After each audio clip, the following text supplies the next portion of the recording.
सुने। अब देव ऐठानी एकादशी को ही उठे 4 महीने। अब पहला महीना सावन, भादो, कुआर, कार्तिक, 4 महीने के लिए भोलेनाथ की सरकार है। भोले की फौज करेगी मौज, भोले की फौज करेगी मौज। अब पहला ही महीना कौन सा है? सावन का। जितना मना सको, जितना खुश कर सको पहले ही करो। जैसे नई नई बहुरिया आती है तो जो शुरू में बढ़िया आदर सत्कार दे दे, तेल लगा दे, मालिश कर दे, बढ़िया बढ़िया पका के दे दे, बाद में पता नहीं दूसरे महीने क्या हो, तीसरे महीने, पहले ही महीने खुद सत्कार करो। तो भोलेनाथ को इतना नहीं, हम तो यही कहेंगे चतुर्मास भोलेनाथ जैसे अगले महीने अगले साल बिताया था वैसे ही इस साल भी हो कि चतुर्मास पूरी तरीके से सुखमय बीते। आगे भोलेनाथ की मर्जी, लेकिन सावन का महीना है, परिपूर्ण प्रयास किया जा रहा है। आगे भोलेनाथ की मर्जी कि पूरे सावन में प्रदोष काल के टाइम शिव अर्चन और शिव कथा का आयोजन करने का विचार बनाया गया है। आगे भोलेनाथ की मर्जी। कल देवसैनी एकादशी के बाद परसों से भोलेनाथ की सरकार लग जाएगी। अब तक जो भी फाइल इधर उधर हो रही होगी अब सब भोलेनाथ के पास। अब गृह प्रवेश नहीं होगा, अब मुंडन नहीं होगा, शादी विवाह नहीं होगा, ये सारे कार्य बंद। क्यों? क्योंकि अगर आप पूजन करेंगे तो सरकार किसकी है? भोलेनाथ की। अब भोलेनाथ को आह्वान करवे करेंगे, भोलेनाथ आएंगे ही। और जब भोलेनाथ आएंगे तो साथ में कौन आएगा? सांप, बिच्छू, और वो आएगा जिसको देख दिया करे धकाधक। तो भोलेनाथ कहे ऐसा है मेरी फौज थोड़ी छोटी है, ये सारे कार्यक्रम बंद करो और बाकी सारे कार्य मैं देख लूंगा। बस नया टेंडर कोई नहीं होगा। चुनाव के बाद 4 महीने भोलेनाथ की सरकार आ रही है। और मैंने बताया था कि कल शिव महापुराण के एक बहुत ही अच्छे सुंदर आख्यान को आपके सामने प्रस्तुत करूंगा। आइए उसी की तरफ हम और आप उसी कथा की तरफ चलते हैं, ज्यादा समय न लेते हुए। शिव पर पूर्ण भरोसा रखिए, शिव पर पूर्ण भरोसा रखिए, अंत तक उनके भरोसे रहिए, अंत तक।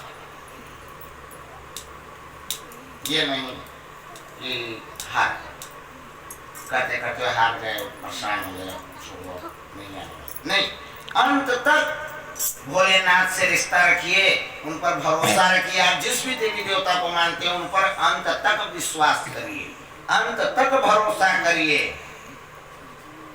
ये मान के चलिए कि प्लेट आंचल दुशासन के हाथों में जा सकता है, सिर से पल्लू उतर सकता है, कंधे से साड़ी उतर सकती है, साड़ी का 1-2 प्लेट खुल भी सकता है, लेकिन विश्वास अगर नहीं टूटेगा ना तो 9,999 साड़ियों का ढेर लगाने में सुगन आएंगे।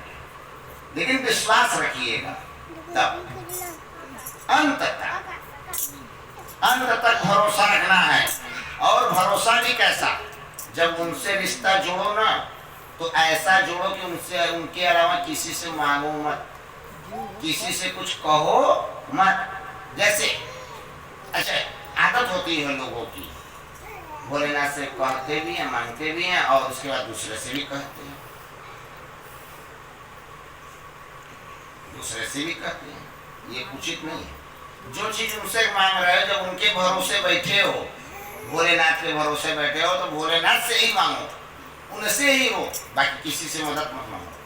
अभी अगर आप सास के भरोसे, बहू कोई सास के भरोसे मार्केट जाए कि अम्मी हैं दिला देंगी, और जाने के बाद आपको कोई चीज वस्तु प्रिय लग गई, सास से न बोल करके किसी अन्य से कहो कि अम्मा ये पैसा दे दीजिए, हम ये ले लें। अब ये बताइए आपकी सास को बुरा लगेगा कि नहीं लगेगा?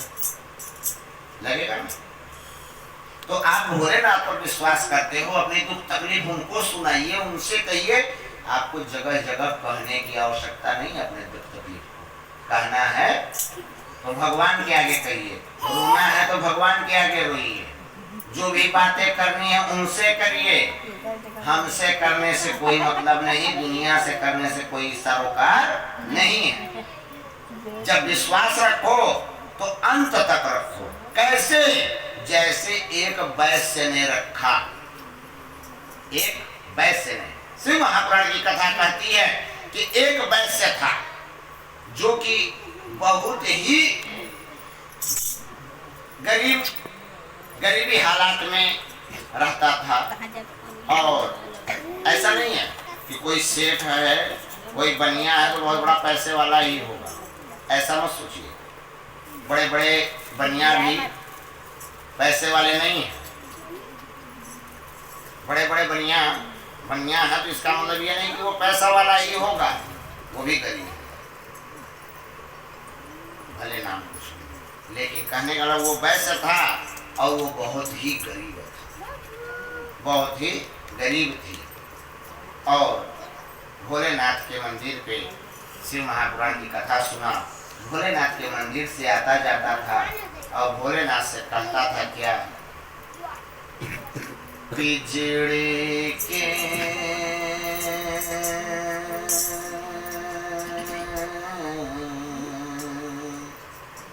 भोलेनाथ से हमेशा रहता था, मानता था, कहता था और घर पे जाके रोता था और कहता था कि मैं अपना दर्द किससे कहूँ, किससे कहूँ, कौन है सुनने वाला। और बस बैठ के एक ही भजन गुनगुनाता रहता था, क्या कि पिछड़ी तेरा दर्द न जाने को, पिछड़े के पंछी तेरा दर्द न जाने को। बाहर से तो खामोश रहे बाहर से खामोश रहे तुम, बाहर से खामोश रहे तुम, भीतर भीतर रोई रे, हाय भीतर भीतर रोए रे, दर्द न जाने को। पंछी रे तेरा दर्द न जाने को।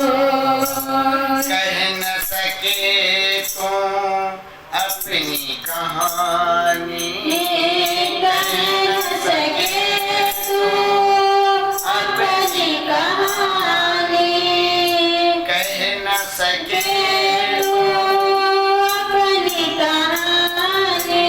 तेरी भी पंछी क्या जिंदगानी रे, तेरी पंछी भी क्या जिंदगानी रे। विधि ने तेरी कथा लिखी है, विधि ने तेरी कथा लिखी है, आंसू में कलम डुबोए तेरा दर्द न जाने को।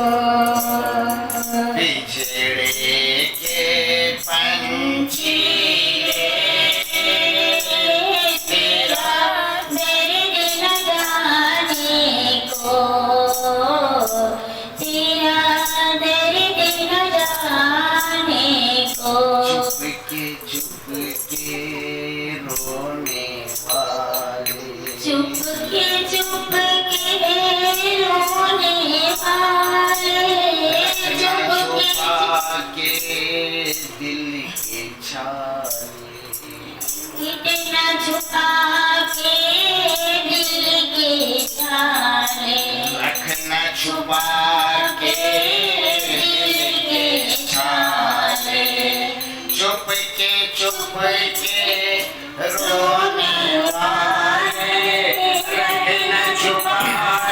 दिल के छाले, ये पत्थर कांटे से है पगले, कोई न तेरा होए, तेरा दर्द न जाने को। जिगरे के पंछी तेरा दर्द न जाने को। बोले काशी विश्वनाथ की जय। इतना इतनी दोनों ही गरीबी से त्रस्त थे। किसी सदगुरु ने राह दिखाई कि भोलेनाथ को कम से कम जल ही चढ़ाओ, भोलेनाथ के शरण में जाओ, तुम्हारा कल्याण होगा, तुम्हारा भला होगा। भोलेनाथ के शरण में, क्योंकि ब्रह्मा भाग्य का देते हैं, विष्णु कर्म का देते हैं, भोलेनाथ जी एक ऐसे है न भाग्य का न कर्म का, कुछ का नहीं देते, वो ऐसी। तब वो वैसे पति पत्नी प्रतिदिन नियम बनाए, प्रतिदिन का उन्होंने नियम बना लिया। क्या नियम बना लिया? कि अब हमें भोलेनाथ को जल चढ़ाने जाना। पति पत्नी प्रतिदिन भोलेनाथ के मंदिर में जल चढ़ाने जाने लगे। प्रतिदिन जल चढ़ाने, एक लोटा जल लें और जाए भोलेनाथ को चढ़ा के। अच्छा, लोगों की आदत, कुछ दिन लगातार आप कोई कार्य करिए ना तो आप में उंगली उठ जाएगी। ये नहीं सोचते लोग कि एक उंगली हम उठा रहे हैं तो 3 उंगली मेरे तरफ उठती है। लोगों की आदत है। अरे क्या करते हैं, खाली आते हैं चले जाते हैं, खाली हाथ कुछ लाती होती थी, जब देखो बस आएंगी खाली हाथ आएंगे, खाली हाथ आदत है। तो इसी प्रकार से कुछ दिन वो चढ़ाई, लोगों की आदत थी, आदत के अनुसार था। लोगों ने कहना शुरू कर दिया कि देखो इनकी कि इसके यहाँ दूध भी नहीं है क्या? जब देखो एक लोटा केवल जले ला के चढ़ाती है। क्या कभी को दूध नहीं चढ़ा सकती? अरे सोमवार है, शिवरात्रि है, ये है वो है, ये नहीं कि दूध चढ़ा दे, कभी और कुछ ला के चढ़ा दे। बस एक लोटा जल लेके आएगी, ढारेगी और चली जाएगी। एक लोटा जल लाएगी, ढारेगी और चली जाएगी। इस प्रकार की अपवाद होने लगे। अपवाद होते होते वैश्य की पत्नी के कानों तक पहुंच गए, वैश्य के कानों तक पहुंच गए और आकर के रोने लगते हैं। वैश्य बनिया पति पत्नी घर पे आके रोने लगते हैं और रोते हैं, कहते हैं बताइए आज लोग मुझे ये कह रहे हैं कि दूध नहीं चढ़ा सकते, क्या करें? शायद भगवान भोलेनाथ ने अगर हमको ऐसा दिया होता तो हम भी करते। घर में तो खाने को दाने नहीं है, अपनी गरीबी हालात से हम खुद परेशान हैं और जल भी चढ़ाने जा रहे हैं भोलेनाथ को। तो भोलेनाथ तो कुछ कहें न कहें, ये समाज हमको नहीं छोड़ रहा, ये समाज ही नहीं जीने देता, ये समाज ही नहीं जीने देगा, परेशान हो जाता है इंसान। तो रोने लगे, करें क्या? रोने लगे। वहां पत्नी कही सुनिए, कल दूध चढ़ेगा, कल भोलेनाथ को दूध लेके चला जाएगा। पति कहा पागल, घर में खाने को दाने नहीं, जेब में फूटी कौड़ी नहीं, भोलेनाथ को दूध चढ़ाने जाएगी?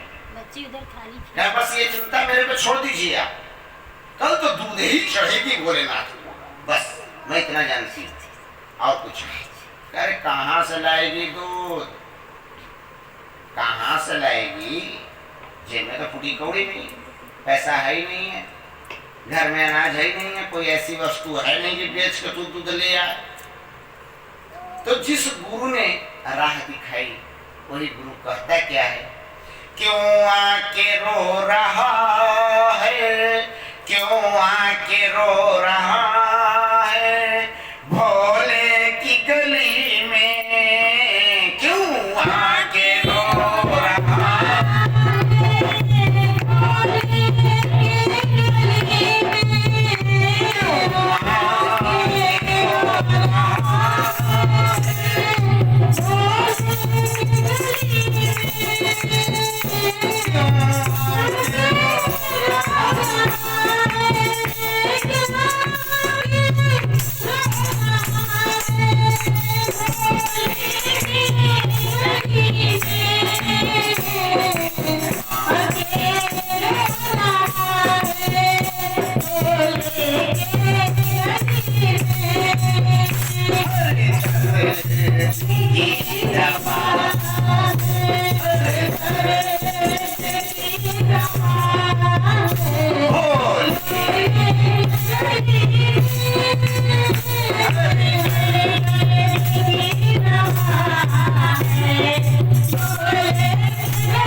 तुझसे कहा ना कि तेरा दुख जब दूर ना हो तो भोलेनाथ के शरण में चले जाओ, जल चाहो।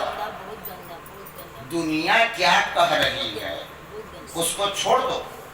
जो जो कहेगा वो अपने करने का फल खुद एक न एक दिन भोगेगा। उसे भोलेनाथ दिखाएंगे तेरा समय खराब है, तेरी हालत खराब है। जिसको जो बोलना है बोलने दे। तू बस एक बात जान ले, मर मत, आत्महत्या मत कर, किसी से कह मत। अगर मरना है तो अपने इस जीवन को मरने के एक विधि बना दे कि मेरा जीवन आज से समाप्त। आज के बाद अगर जिया तो भोलेनाथ तेरे लिए, और मरूंगा तो तेरे लिए। क्यों हो रहा है?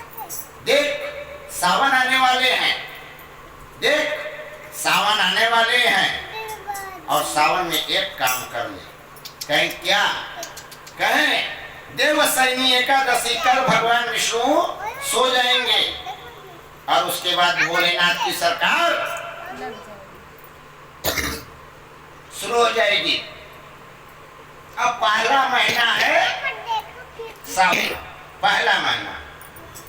देखो जो अब तक मिला वो ब्रह्मा ने लिखा, वो मिला। अब से उसके बाद जब जन्म लिए तो ब्रह्मा ने लिख दिया कर्म लेखनी। जो ब्रह्मा ने क्रम लिखने लिख दिया वो फिट है, वो मिल रहा है। उसके अलावा जो ऊपर नीचे हो रहा है वो तेरे कर्म का मिल रहा है। वो भगवान विष्णु, भगवान विष्णु किसका देते हैं? आपके कर्म का। लेकिन अब कालों के काल महाकाल त्रिपुरारी भोलेनाथ की सरकार आ रही है। सो ये न भाग्य का देते हैं न कर्म का देते हैं, ये तो बस भोले हैं। इनको रिझा लो, अगर ये खुश हो गए ना तो सारे दुख सारे दर्द मिट जाएंगे। लेकिन समस्या तो यही है कि अंधेरा है, हम यहाँ रोशनी कैसे करें? तो गुरु तो सदमार्ग बता देता है कि अंधेरा है तो यहाँ बल्ब जलाओ, और बल्ब जब जलाओगे तभी रोशनी होगी। तो कैसे जलेगा बल्ब गुरुजी? तो बल्ब लाओ, होल्डर लाओ, तार लाओ और वहां से यहाँ तक पहुंचाओ, इसके बाद जल जाएगी। सारी व्यवस्था तो हो गई, लेकिन वो प्लग, तार का प्लग बोर्ड में खोसा नहीं, तो सारी व्यवस्था रह के भी क्या करेगी? जब प्लग बोर्ड में नहीं खुसा तो प्लग नहीं जलेगी। और अगर खोस भी दिया तो स्विच नहीं चालू किया तो भी बल्ब नहीं जलने वाली। और स्विच अगर जल भी गई तो कोई गलती हो गई तो बल्ब ब्लास्ट हो गया। क्यों गलती हो गई? क्या गलती हो गई? क्योंकि ओस की बूंदे उस बल्ब पर पड़ी और वो ब्लास्ट हो गई। तो गुरु सदमार्ग दिखा सकता है, गुरु सदमार्ग दिखा सकता है, राह बता सकता है, राह पे चल नहीं सकता। सुनो, मैंने जब कहा ना तुझसे तो वही काम करो, दूसरा कोई कार्य करने की आवश्यकता नहीं है। कल देवशयनी एकादशी है, बहुत जल्द सावन लगने वाला है। शिव महापुराण की ये कथा कहती है कि कैसी भी मनोरथ हो, एक संकल्प लो, संकल्प व्रत को धारण करो। वैश्य के पति पत्नी से कहते हैं कि संकल्प व्रत का धारण करो। कैसा संकल्प व्रत? क्या संकल्प व्रत ये लो कि किसी भी वस्तु का, किसी भी वस्तु, कोई भी वस्तु हो सकती है, किसी भी वस्तु को 108, उसकी संख्याएं होनी कितनी चाहिए? 108। 108 कोई भी वस्तु, वो मसूर की दाल हो सकती है, हरा मूंग हो सकता है, बेलपत्र हो सकती है, पुष्प हो सकता है, कोई भी वस्तु जो आपको सुविधा हो। धतूर ले लो, बेलपत्र ले लो, फूल ले लो, कोई भी ऐसी वस्तु, एक वस्तु का संकल्प ले लो, कम से कम एक वस्तु, कम से कम। वैसे हो सके तो 5 कर लो, 10 कर लो, बात अपनी जगह है, लेकिन कम से कम एक वस्तु का संकल्प लो कि मैं प्रथम दिन के सावन से अंत तक 108 वस्तु भोलेनाथ को अर्पित करूंगा, भोलेनाथ का अभिषेक करूंगा, भोलेनाथ का अर्चन करूंगा, भले कुछ भी हो जाए मैं इस कार्य को करूंगा। ऐसा व्यवस्था बनाओ, और भोलेनाथ अगर चाहेंगे तो तुम्हारी परेशानी बहुत जल्द ही दूर हो जाएगी। वैश्य पति पत्नी गुरु को प्रणाम करते हैं, और गुरु को प्रणाम करते हैं और कहते हैं कि गुरुदेव आपने सदमार्ग दिखाया, बहुत सही है, मैं जरूर इस कार्य को करूंगा। अगर तुम इस कार्य को करते हो तो ये जान लो कि शिव महापुराण की कथा ये कहती है कि सम्मत नहीं बदलने देते भोलेनाथ, सम्मत नहीं बदलने देते। अगर भाव भक्ति से किए, श्रद्धा से किए, तुम्हारे श्रद्धा तुम्हारे भाव भक्ति में कमी नहीं है, और संकल्प पूरी तरीके से किए तो तुम्हारी जो भी मनोकामना होती है वो जरूर पूर्ण होगी। सम्मत नहीं बदलेगा। कहें ठीक है, अब गुरुदेव तो अपना कह के चले गए, जब चले गए आगे तो अभी तो खैर 10वीं है ना, 10वीं है ना, तो 10वीं को ही न ताना दिए हैं दुनिया वाले। दसवीं को ही ताना दिए दुनिया वाले कि ये जब आता है बस एक लोटा जल ढार के चला जाता है। ये नहीं कि कभी दूध चढ़ा दें, कभी माला फूल मीठा चढ़ा दें, काम का न काज का नौमन अनाज का। आज के ही दिन न ताना दिए हैं, तो अभी तो 10वीं है, 5 दिन बाकी है सावन में। और जब ताना दिए थे तो पत्नी ने क्या कहा था कि मैं कल दूध चढ़ाऊंगी। पति ने क्या कहा, घर में खाने को दाने नहीं है, घर में खाने को दाने नहीं है, कुछ बेचने को नहीं है, कहाँ से दूध लाओगी कि भोलेनाथ को चढ़ाओगी। कहीं इसकी चिंता आप छोड़ दो, दूध तो आएगा। ये समाज भी न जीने नहीं देता। ये समाज के चक्कर में आम का देखा लाल तो अपन थोड़ा ले डाल। मैंने कल इसकी कथाएं भी बहुत कही कि दुख इंसान को अपनी देना है, अपने से बुलाता है। तो कहने का तात्पर्य ये है कि उन्होंने कहा सुबह हो गई, पत्नी का आवाज दिया, सुनो जी। कहे हाँ। कहे चलोगी मंदिर? कहे हाँ चल रहे हैं। लेके आई लोटा, देखे पति करे कहाँ से कहाँ से। तो पत्नी कही आपको बता दें? कहे हाँ बता दीजिए। तो कहें ये दूध नहीं है। कहा तो क्या है? कहा इसमें मैंने जौ का आटा घोल दिया। जौ के आटे थे घर में, एक लोटे जल में इतना जौ का आटा लेके घोल दी। और जब घुल गया तो वो सफेद हो गया, और जब सफेद हो गया तो वो उसका कलर दूध के तरह दिखने लगा। ये समाज देखिए, भाव उसकी भक्ति सही है, लेकिन समाज को करना क्या है? समाज के लिए आटा घोल के लेके चली गई, लेके गई भोलेनाथ पर चढ़ाई। 4 लोगों ने देखा, अरे आज दूध लाई है, कहाँ से पाई? जरूर कुछ गड़बड़। अच्छा, ये दुनिया किसी विधि जीने ही नहीं देगी। किसी विधि अगर न दो तो बुरा और दे दो तो बुरा। अब वो चढ़ा नहीं रही थी तो लोग ऐसे कह रहे थे, जब चढ़ाई तो जरूर कुछ ना कुछ गड़बड़ है, कुछ तो है। तभी दिन तो नहीं लाने को पैसा कहाँ हो गया इसके पास? जरूर चोरी की होगी, बेईमानी की होगी, कुछ ना कुछ की होगी, तभी लेके आई है दूध चढ़ाने के लिए।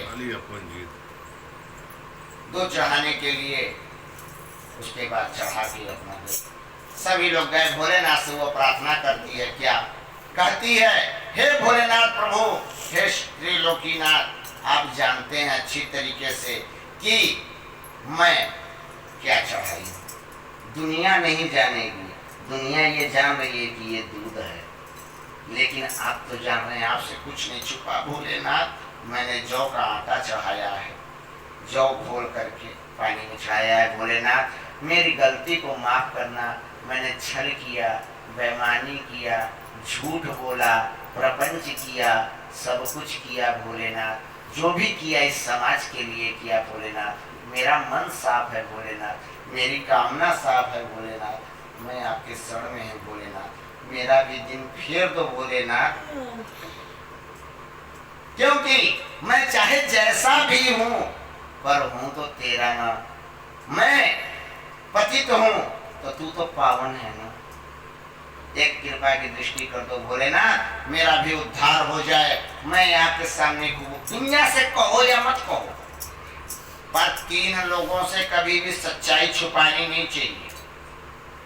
3 व्यक्ति से कभी, अपने पति से कभी भी सच मत छुपाइए। जो भी है सच अपने पति से बता देना चाहिए। दूसरा, अपने सदगुरु से, जिसे आप गुरु मानते हैं, जो गुरु है आपका सदगुरु, उससे कभी सच मत छुपाइए। झूठ उसके सामने मत बोलिए, बड़ा भारी पाप पड़ता है झूठ बोलने का। जो भी सच है उस सच को बता दीजिए, गुरु राह दिखाएगा। तीसरा, भगवान भोलेनाथ के सामने कभी भी झूठ नहीं बोलना चाहिए। अगर भोलेनाथ के मंदिर में बैठ के कोई झूठा कसम खा लिया, झूठ बात बोल दिया, उसका परिणाम बड़ा बुरा होता है। पहले अदालत नहीं हुआ करती थी, मैंने बताया है। लोग यही कहते थे, चलो चलो चलो पिंडी पे हाथ रख दो, पिंडी पे हाथ रख के बोल दो हम मान जाएंगे। लाखों करोड़ों की बात, जान की सौदा की लेन देन की बात इस भोलेनाथ पर भरोसा रहता था। अब पहले गांव चौबारे में अन्य जगहों पर पिंडी रखी रहती थी। उठा लो तुम पिंडी, केवल पिंडी उठा लो, हम मान जाएंगे, छोड़ देंगे, भूल जाएंगे। लोग उठा लेते थे, जो डरता था बहुत नहीं उठाते थे, नहीं बाबा नहीं, कुछ भी हो जाए पिंडी नहीं उठाएंगे, क्योंकि वो जानते थे सत्यम शिवम सुंदरम। भोलेनाथ सत्यता को पसंद करते हैं, ये झूठ नहीं पसंद करेंगे।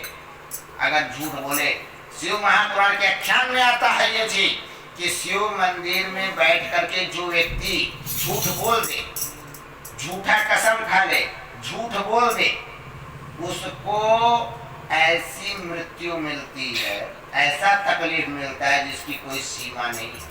कोई ना कोई घाव ऐसा होगा जिसमें कीड़े बुलबुलाएंगे, चाहे वो शुरू में हो चाहे वो लास्ट में हो। मृत्यु गति इतनी दर्दनाक होती है कि शरीर में कीड़े रेंगेंगे और 10 लोग देखेंगे उन कीड़ों को। तो ये जान लेना कि कभी न कभी शिव मंदिर में बैठ करके इसने झूठ बोला है।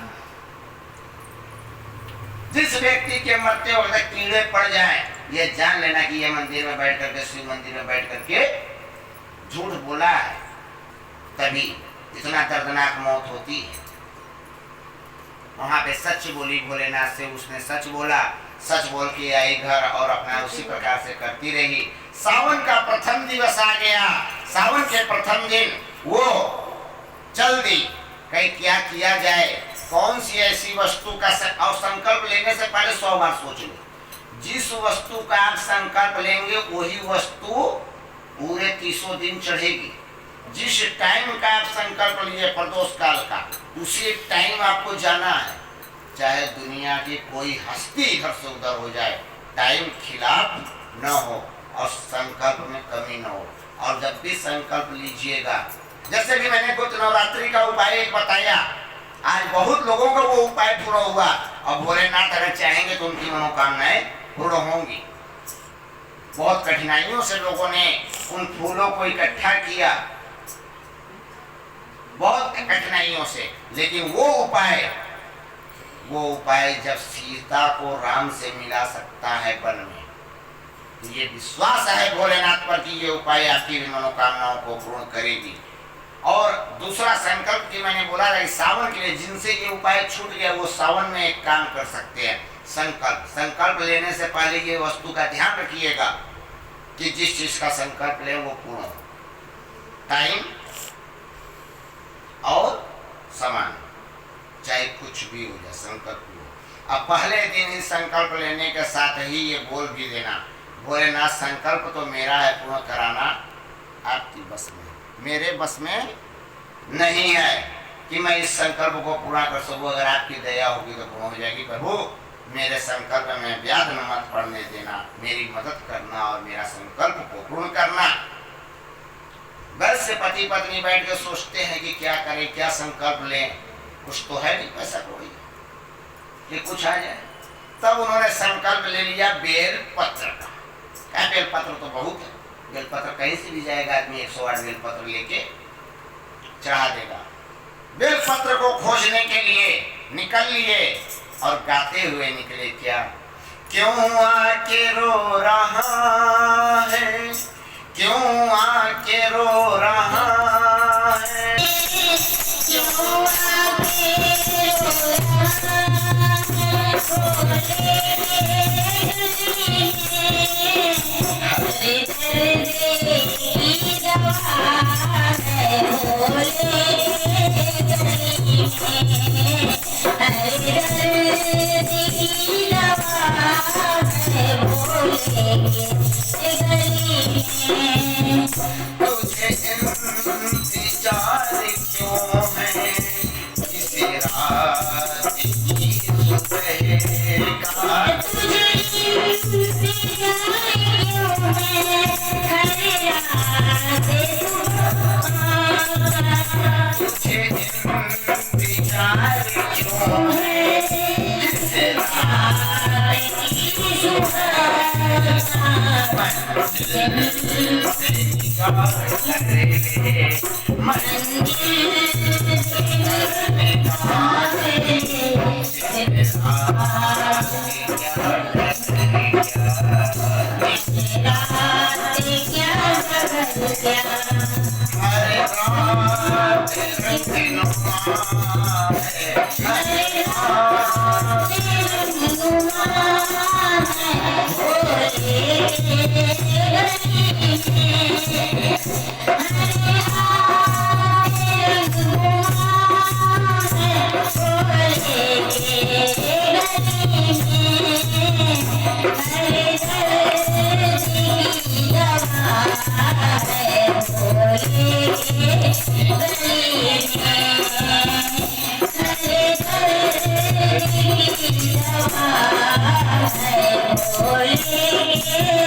पहुंचने चल दिए। जाते जाते बेलपत्र का पेड़ मिल गया। 108 बेलपत्र लिया और भोलेनाथ के मंदिर में पहुंच गए।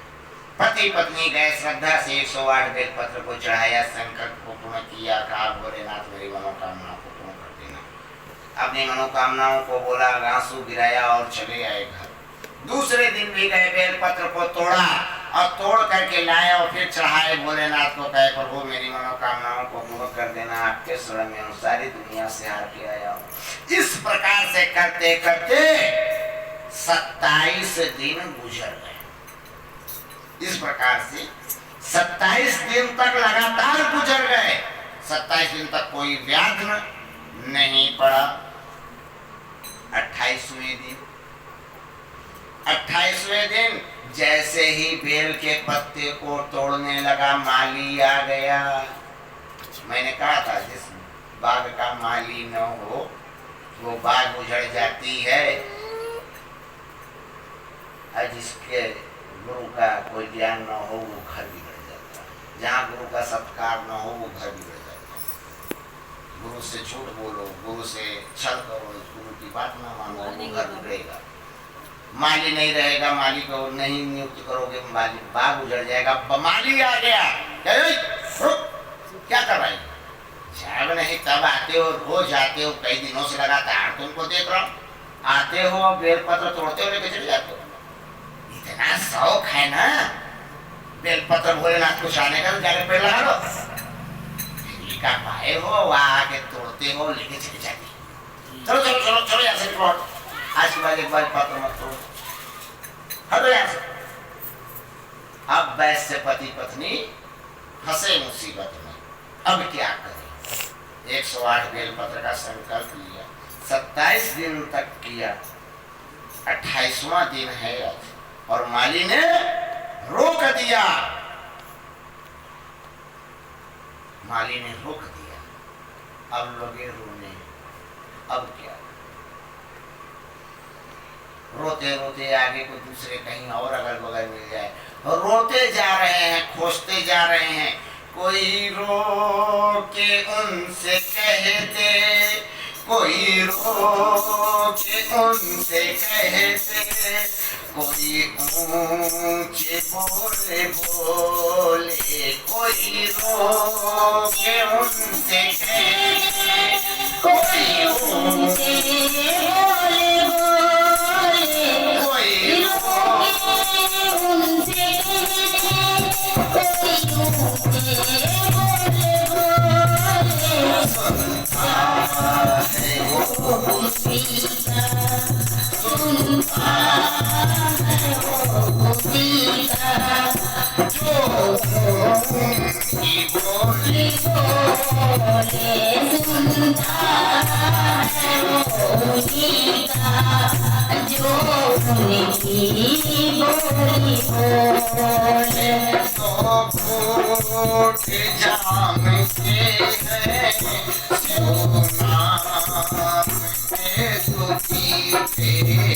नाम के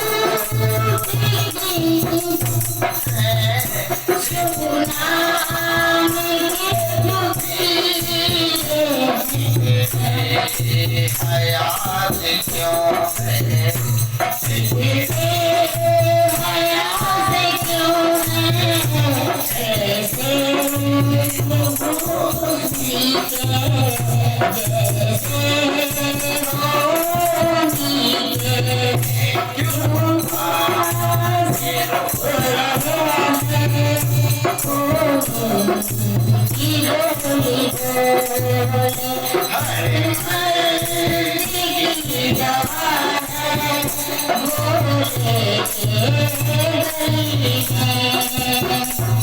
रोते जा रहे हैं और चले जा रहे हैं।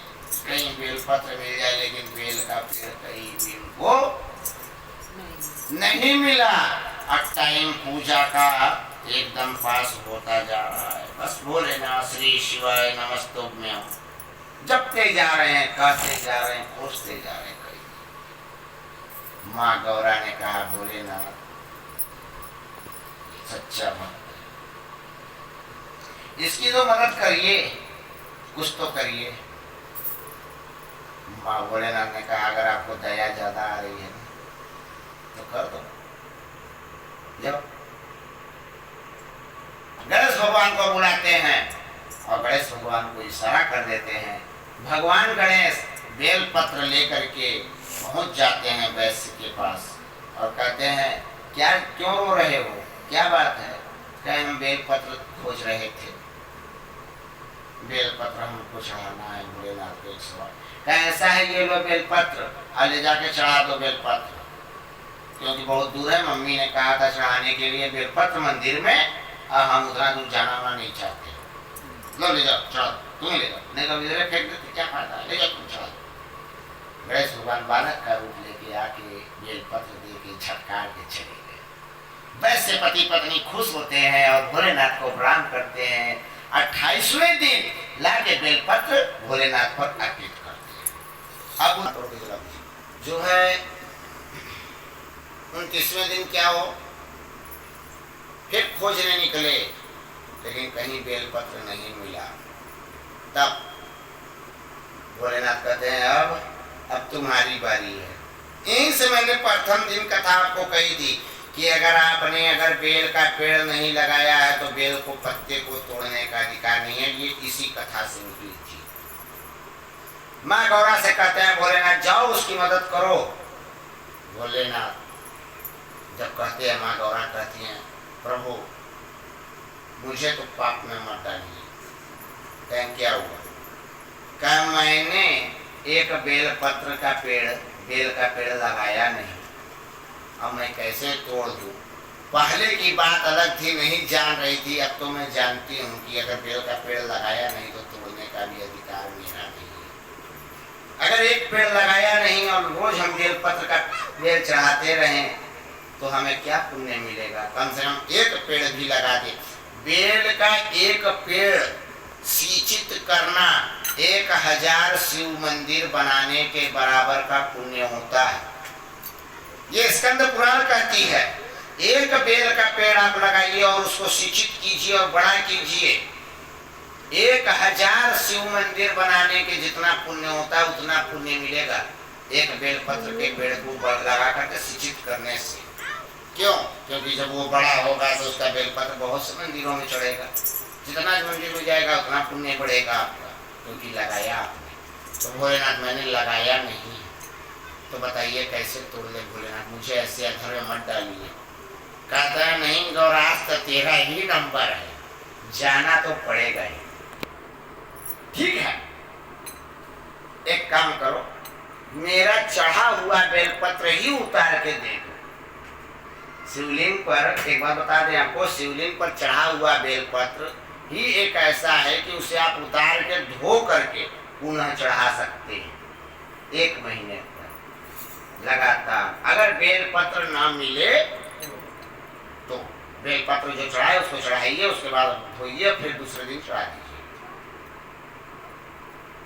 एक लगातार बेल के पत्र ताजा माने जाते हैं, बोलते जाइए और चढ़ाते जाइए।